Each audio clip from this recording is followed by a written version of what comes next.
It's Friday morning on the show. Jen and Truda, good morning, everybody. About a couple hours ago, we played for you the audio, Jen, of me undergoing hypnosis, right? Yes. I just make up my own words. It's okay.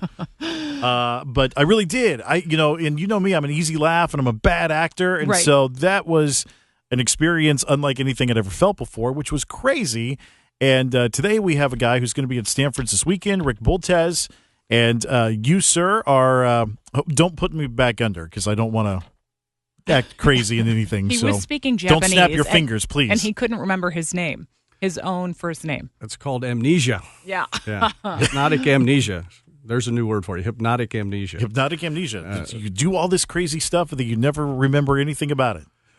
Some people remember some people remember. It's just like dreaming. It's very similar to dreaming, but you're not in a sleeping state. It mocks sleep, but you're not sleeping. Okay, you're in between. It's called the somnambulistic state. So enough with the boring words. Okay, all right. But basically, your subconscious mind opens up. It takes control. You're so relaxed, you don't care. You take the suggestions, whether they're good, bad, or ugly. Depending on what the show content is.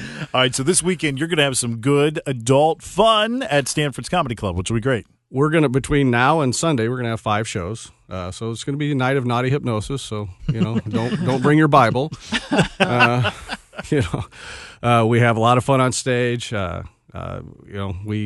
do what we have to do to get the job done, and a lot of people have a good time. Yeah. It's an occupation I shouldn't get paid for, but I do. But you've done everything. Now you're saying that it's a naughty show, but you've also done like weight loss hypnosis. Yeah. With success. Yeah, we had what we were discussing before we went on the air.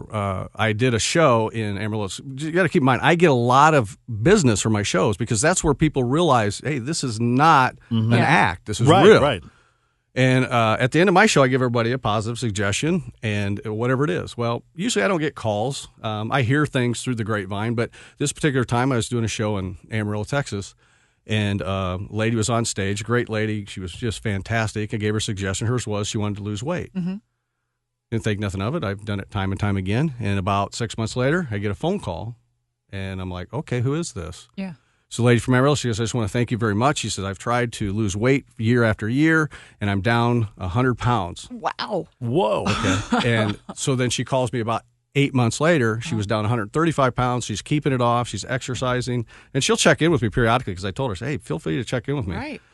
So it is very real. Yeah.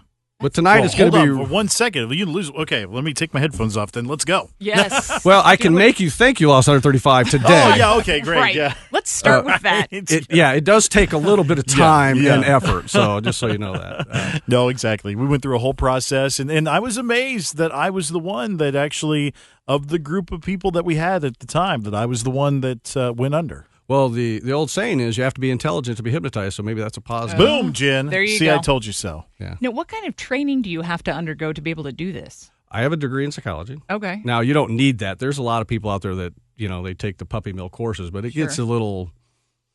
hypnosis in itself is safe, but it gets a little risque because there are things that you need to learn to deal with, especially in a show setting. Right. That you need to learn to deal with. And then, obviously, I have 4 or 5 different certificates, stage, and then clinical hypnosis, things like that. So over the years, I've worked with athletes, all that kind of stuff. So. And you travel across the country doing this. You see all sorts of stuff, I'm sure. Yes, I do.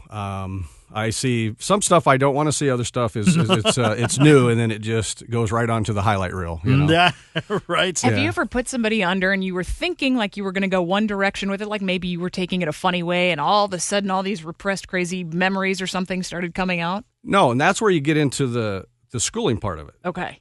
When you do the induction, you say the right things, you don't run into those. Okay. Now, there's people that don't say the right things, and yes, they can. And there are a few horror stories, but like I said, in and of itself, it's safe, it's fun. When people come off out of my show, whether I'm doing a PG show or I'm doing a naughty show, which is what we're doing this weekend. Stanford's. I've never had anybody say they wouldn't come back. It was just it's the greatest feeling in the world. It's like you slept for 8 hours. Fantastic. But yet danced on stage and acted like a stripper. And, those things. All right, Jen, so what show are you going to? There's I should 5 shows between now and Sunday. So you've got, 2 tonight, 2 tomorrow, and 1 Sunday? Let me see, 7:45, 9:45 Okay. tonight and tomorrow, Friday, Saturday, and then Sunday at 7. Okay, good deal. Awesome. Stanford's Comedy Club at 119th and Metcalf. right there in the shopping center by Price Chopper. Rick Bultez, hey, thank you so much, man. We're looking forward to the pro show. Yeah, thank you guys for having me. It's been fun. Sure. You bet. And everybody go out there and see him this weekend. Be some good stuff to do while it's raining outside. Yep, perfect.